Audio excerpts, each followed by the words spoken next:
40% of your sales. If they don't like you today, they're not going to like you in the future. Why should they? They're not going to grow up tomorrow and say, I hated this brand for so long, tomorrow I love it. It will not happen. Preferences are built very, very early. So we have to understand fundamentally what they like. And is a generation that's very, very interesting because they learned from day one that social media is a means of self-expression. I learned it too, and I'm guilty of this too. So very often, I don't know, I post these strange pictures of the food I eat or so, but I still know a time without social media. My daughters don't know a time without social media. And a child that is born today cannot even imagine that there was a time without social media. And a child that is going to be born in 15 years will not be able to imagine a world without virtual reality, because we will all use it 24/7. And probably a child that will be born in 50 years will not know a world where we don't have a brain implant to communicate with our computers. This is the world where we are heading to.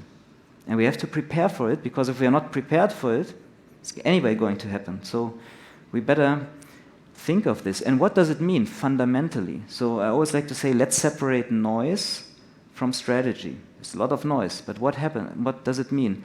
So if someone learns from day one to use social media to create their own brand, these guys become master brand builders. Like what you saw on the picture with the 5 or 6 gentlemen. They are brand builders of their own brand.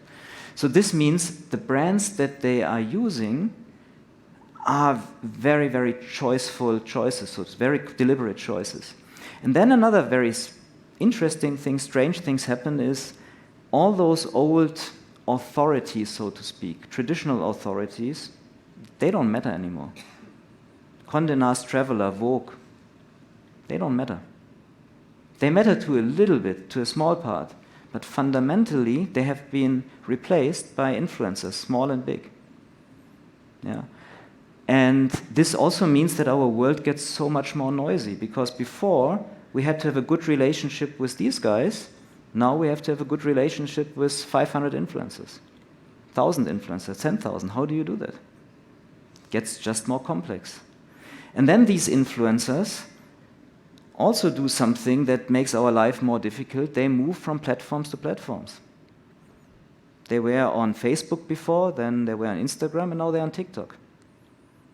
And guess what? If you look at Meta, their numbers over the last 2 quarters were catastrophic. First time they have less people on their platforms. They are so, I would say, frightened that they were about to kill Instagram. Maybe some of you noticed in the last couple of weeks when they upgraded their algorithm to be like TikTok.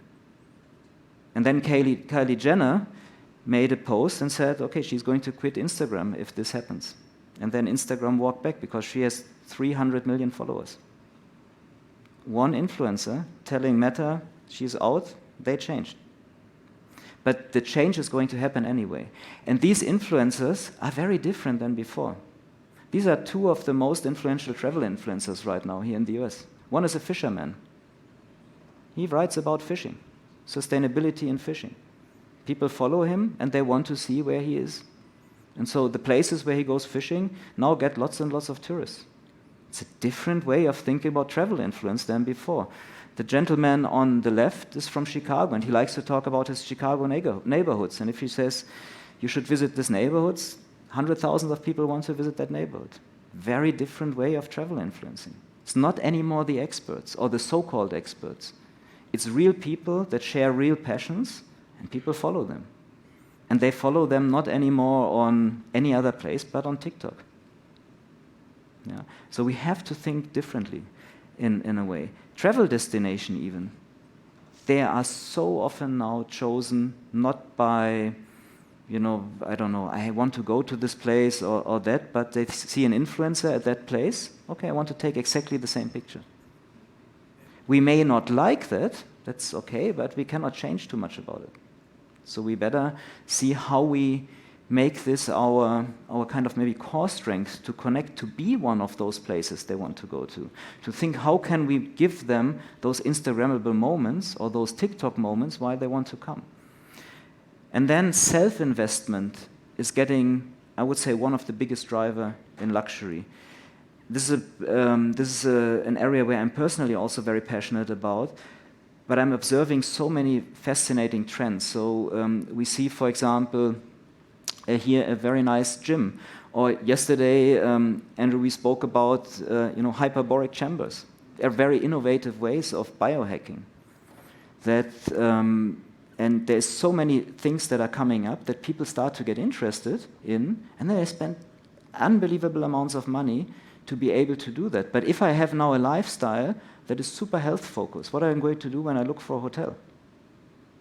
I'm not going to go to a hotel that doesn't offer me anything like this, or to any other experience. Am I going to go to a gym that gives me some of this, and then there's another gym that doesn't give me some of this? I'm going to go to the one that gives me the things that are compatible with my lifestyle. And for example, this morning, I was in the gym here, and I was super pleased to see that there's a Peloton bike.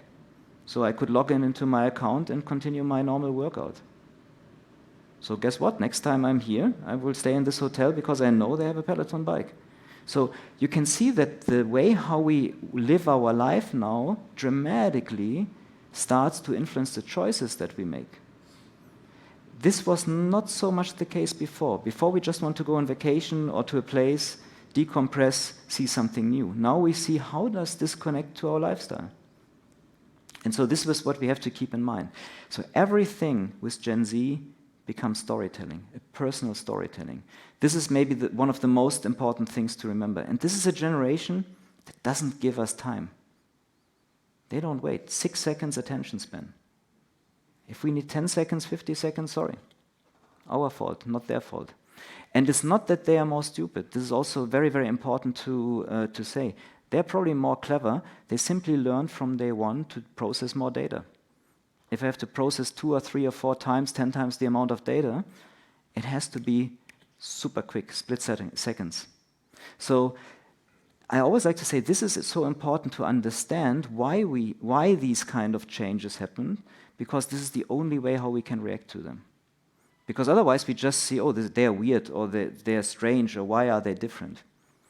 But now we start to see a pattern. They grew up in social media, they become master brand builders, they have to process much more data, so all the kind of maybe strange behavior, strange things start to make sense. And now we can start anticipating what's going to happen in the future. So as a quick summary where we are so far, so we have a generation that expresses their own personal brands through the brand they purchase.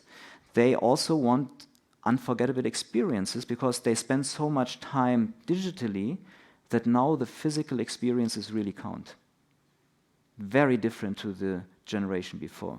As I said, my mom is super forgiving with everything. I'm already a little bit less forgiving, and my daughter's not forgiving at all.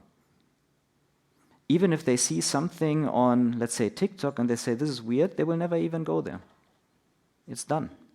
You have one chance with this